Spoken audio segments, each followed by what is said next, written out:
Un abrazo. Continuamos en esta entrega de planteamientos epistémicos acerca de los orígenes de la vida.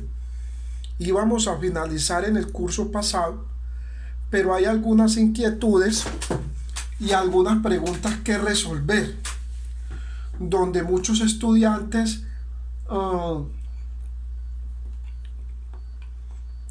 me han estado preguntando sobre cómo leer estos textos sagrados, cómo leer los textos filosóficos, cómo leer los textos históricos.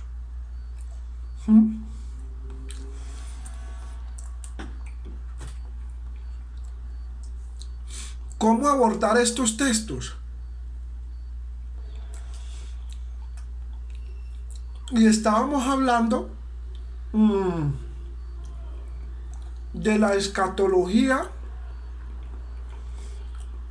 estábamos hablando de la homilética, estábamos hablando de la exégesis y de la hermenéutica. 4 elementos indispensables, porque eso es lo que está pasando hoy en el mundo mediático, que se abordan estos textos sin tener esas habilidades o esa formación. Entonces la invitación es a abordar esos textos, pero con esa formación.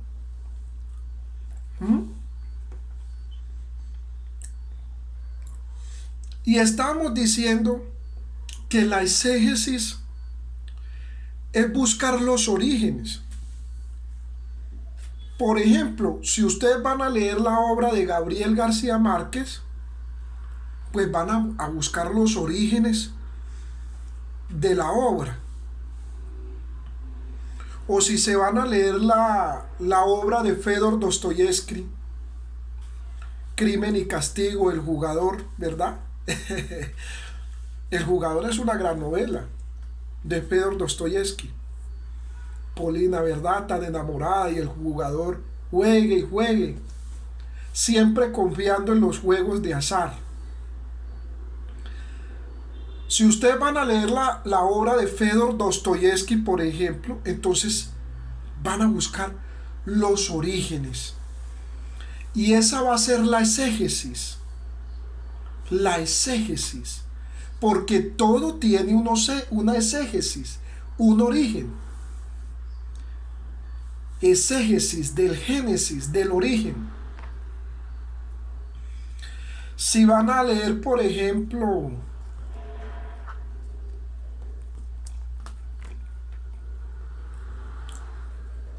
a Giordano Bruno, entonces van a buscar la exégesis, los orígenes.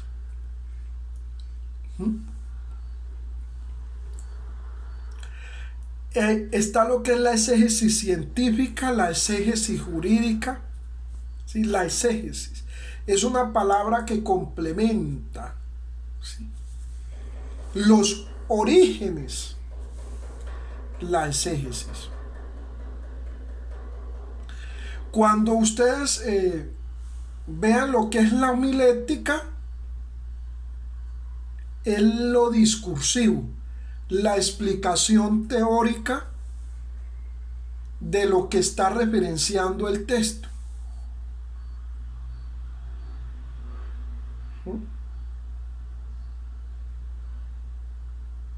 Por ejemplo, ustedes se van a leer El cuerpo sin órganos de Deleuze.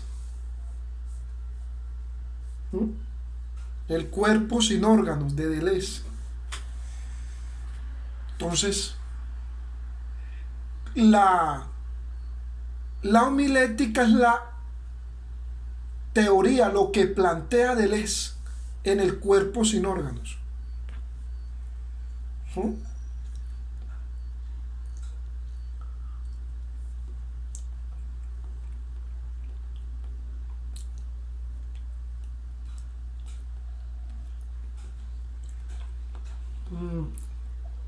El planteamiento.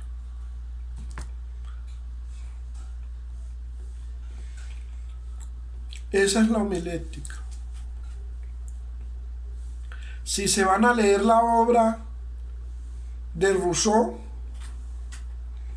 la obra muy conocida, El contrato social, entonces van a la teoría y van a esa interpretación. Pero esa explicación teórica de lo que es el contrato social, en donde él dice que todo ser humano que nace con un contrato, ¿sí? Y tiene unos deberes, pero también tiene unos derechos. Entonces esa es la homilética. O si se van a leer la obra de Hobbes, el Leviatán. El hombre es un lobo para el mismo hombre. El Leviatán. El Estado es ese gran Leviatán que se absorbe la máquina del Estado. Uno de los escritores de los estados modernos, leviatanes. Los estados de hoy son grandes leviatanes, que solo los contiene la forma de gobierno. Un escritor posmoderno, Hobbes, el Leviatán, como la gran máquina del Estado. John Locke, si se van a leer la obra de John Locke. Entonces, todas estas obras pues tienen una homilética, que es una teoría. Sí, una teoría, un planteamiento teórico. Esa es la homilética.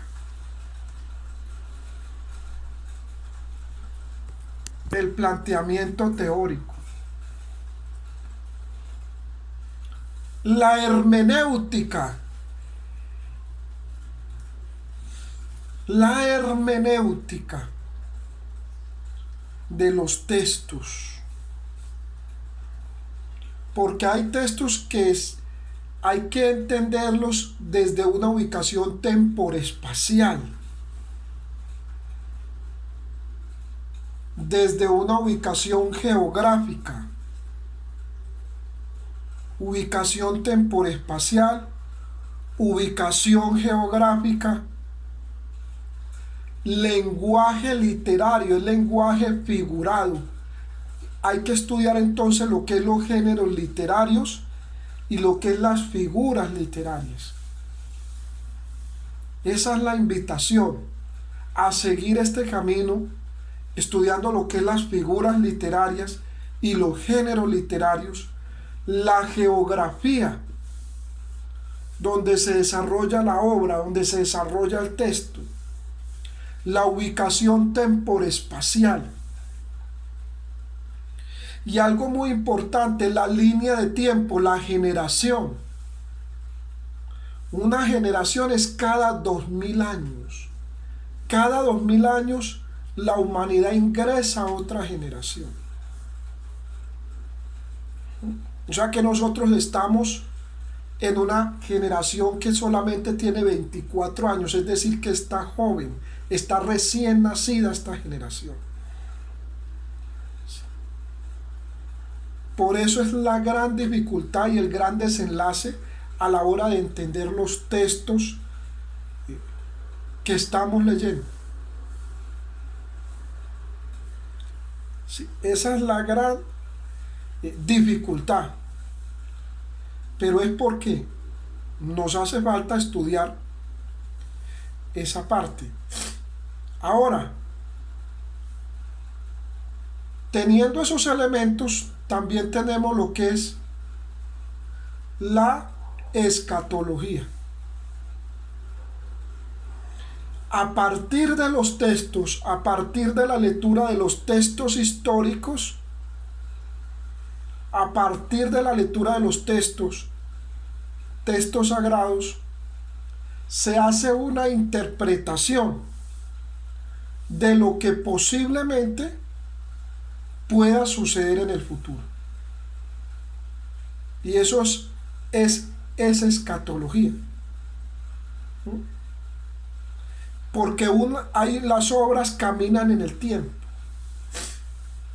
Entonces la escatología, por ejemplo, del Leviatán de Jobes, es los estados que actualmente estamos viendo, que son grandes máquinas llenadas por el software, la inteligencia de datos, y que son leviatanes. Entonces son posibles interpretaciones de lo que puede suceder en el futuro acerca de los textos. Esa es lo que es la escatología. ¿Sí? Deme un momento.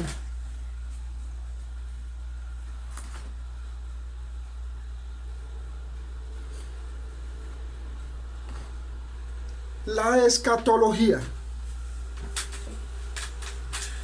La escatología. Entonces, esos 4 elementos son de vital importancia para desarrollar el pensamiento científico, el pensamiento astronómico.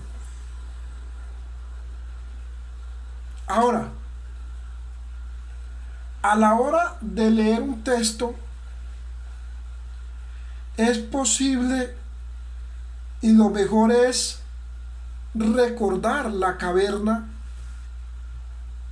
del mito de la caverna de Platón, es decir, cada uno indagar, dudar. Lo que René Descartes planteó en el nacimiento de la ciencia, el discurso del método, dudar, la duda.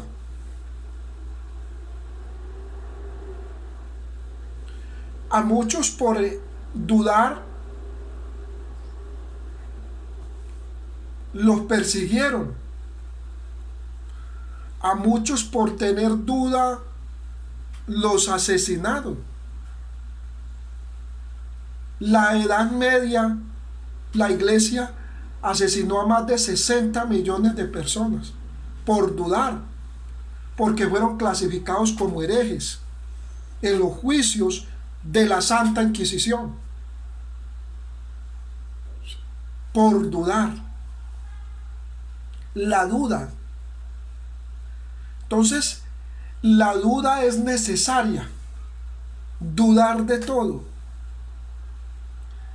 Ahora, esa duda nos debe llevar a posibles planteamientos en las hipótesis. Las hipótesis son preguntas que hacen referencia a un saber científico. ¿Sí? Saber en qué momento se escribió esa obra y saber para qué momento era esa obra y hacia dónde va esa obra literal. ¿En qué generación? ¿En qué edad? Recordemos que las edades de la humanidad están divididas en la prehistoria, que habló de los orígenes geológicos de este planeta y de este sistema planetario, que es la prehistoria. La edad antigua, que es donde se desarrollaron las grandes civilizaciones, la civilización de la India, ¿sí? Cerca al río Ganges, la civilización china, cerca al río Amarillo, la civilización de Mesopotamia, cerca a los ríos Tigris y Éufrates, la civilización egipcia, cerca al río Nilo. Estas civilizaciones hacen parte de la edad antigua. Y con la leyenda o el mito de Rómulo y Remo nace Roma, que fue un gran imperio, donde nace o donde se cimenta el derecho y donde ha bebido del derecho romano las otras culturas de la humanidad, en lo que se conoce hoy como el common law del derecho comparado, ¿sí?, de la humanidad.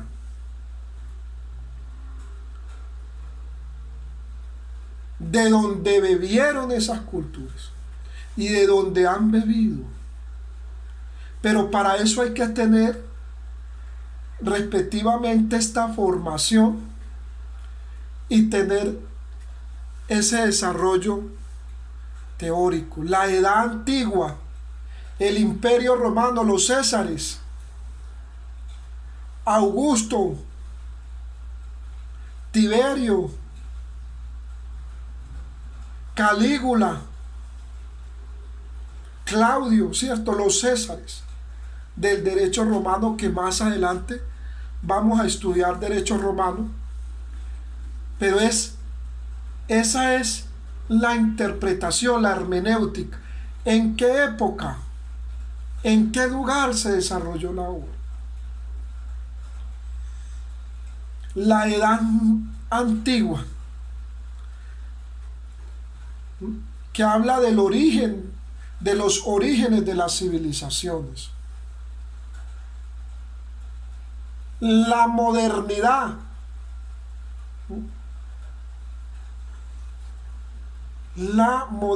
pero antes de la modernidad está la Edad Media, donde todo el pensamiento se volvió cristocéntrico, es decir, un pensamiento religioso enfocado en la iglesia. Esa fue la Edad Media, donde aparecen los sistemas económicos feudales, donde aparece el señor feudal, donde aparece el rey, la monarquía, que todavía hay muchas monarquías, ¿verdad? En estos días vamos a estudiar lo que es esas monarquías, donde aparecen los señores feudales, la nobleza, y luego aparecemos nosotros, el campesinado, el vasallaje. Por último estaban los prisioneros y los esclavos. Esa fue la Edad Media, o el sistema que se manejó durante la Edad Media, donde primero estaba la iglesia, luego estaba la monarquía, luego la nobleza, los señores feudales, y luego estaba el campesinado, los vasallos, por último los prisioneros y los esclavos, en la pirámide del sistema económico feudal. Y donde todas las obras, por ejemplo la obra de Rafael, de Miguel Ángel, todas las obras, tanto artísticas, literarias, todas las obras musicales, se enfocaron en el pensamiento cristocéntrico. Inocencio III, quien fue papa, fue uno de los primeros en inaugurar a través de las bulas papales lo que fue la Santa Inquisición, ¿no?, en donde se buscaba la eliminación, en donde se buscaba erradicar a lo que él decía los herejes, es decir, personas que se salían de ese pensamiento cristocéntrico. Luego hablaremos de lo que fue la Santa Inquisición y la Edad Media, pero básicamente fue eso. Luego llega la modernidad y uno de los autores de la modernidad es René Descartes, donde se pasa de un pensamiento cristocéntrico a un pensamiento teocéntrico. Es decir, ya no enfocado en la religión, sino enfocado en lo que es el pensamiento del hombre. Y nace la duda, la ciencia, el método, el discurso del método, nace allí. Y ese discurso del método plantea lo que es el método científico. Y se dan los primeros descubrimientos, adelantos en la ciencia, porque hubo una época de oscurantismo, donde se le prohibió a la humanidad pensar diferente, donde a la humanidad se le prohibió dar una opinión, tener criterio propio, tener libertad de expresión. Y esa época fue del oscurantismo. Oscurantismo porque todas las ciencias, todas las artes se estancaron.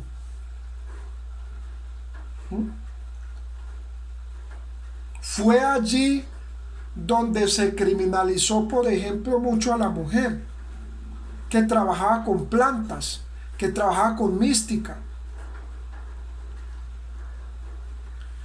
Por ejemplo, la historia de las mujeres de Entriora, donde murieron cientos de mujeres acusadas en los juicios de la Edad Media, porque sencillamente solucionaban enfermedades con plantas, utilizaban plantas medicinales para el alivio de enfermedades. Y por esa razón, muchas fueron quemadas, muchas llevadas a la hoguera. ¿Sí? Busquemos la historia de las mujeres en Triora. ¿Cuántas murieron por la Santa Inquisición? Las mujeres de Salem, que fueron descalificadas y que fueron criminalizadas también. Los albigenses, todo un grupo perseguido por la iglesia y pasado por la espada y quemados vivos, porque se negaron a cambiar sus creencias y porque resistieron. Los cátaros y los valdenses en la Edad Media. Todas estas comunidades fueron exterminadas por la Santa Inquisición en la Edad Media. Los cátaros y los valdenses. Entonces, que el pensar de una manera diferente, que la búsqueda de la verdad que plantea René Descartes sea ese camino para poder aprender, para poder vivir y no para morir.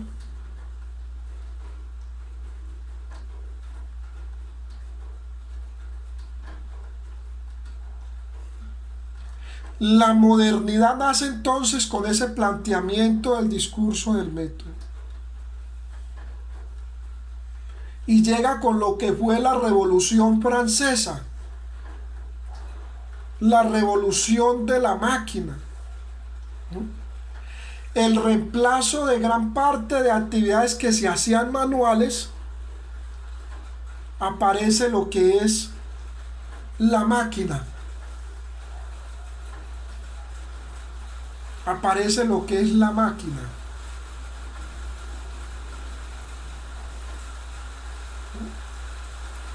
La máquina empieza a reemplazar al ser humano. Nace entonces una nueva generación, una nueva época, la modernidad. Sí, todos estos temas, la Revolución Francesa. la revolución de las máquinas. Y se crea el primer computador manejado por 35 personas.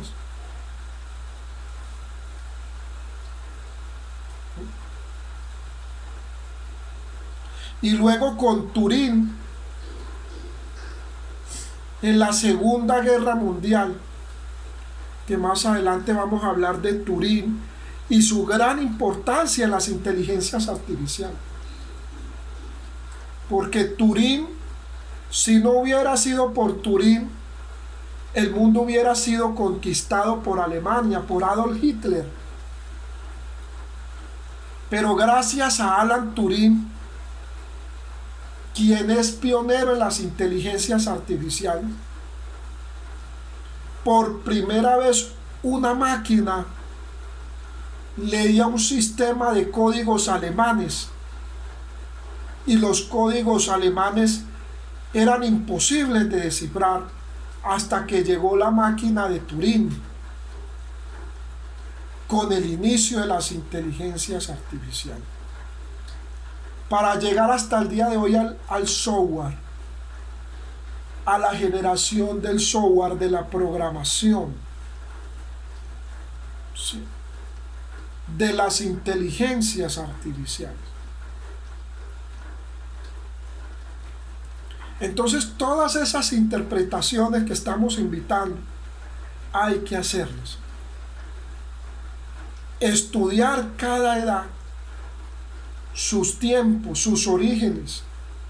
Y de esta modernidad sigue la posmodernidad, que es la última edad que el hombre conocerá y que nosotros conoceremos, porque ya no estamos invitados a las otras generaciones, que es el millennium, ¿sí?, que más adelante vamos a hablar del millennium, que es lo que va después de la posmodernidad.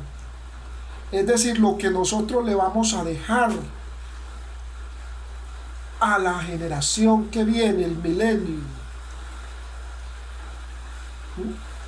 Una generación que va a quedar prácticamente sin sol, sin agua, sin recursos naturales y en el caos. ¿Puede renacer? Esa es la gran pregunta. ¿Puede renacer esa generación? Entonces, ese gran estudio que estamos planteando hacer debe iniciar primero allá con las teorías que planteamos acerca del origen de la vida, luego estudiar lo que es las edades, la prehistoria, civilización antigua, edad media, modernidad y posmodernidad. Luego de eso, pues, interpretar las obras en cada texto. Hemos finalizado entonces este curso. Nos vemos en la próxima.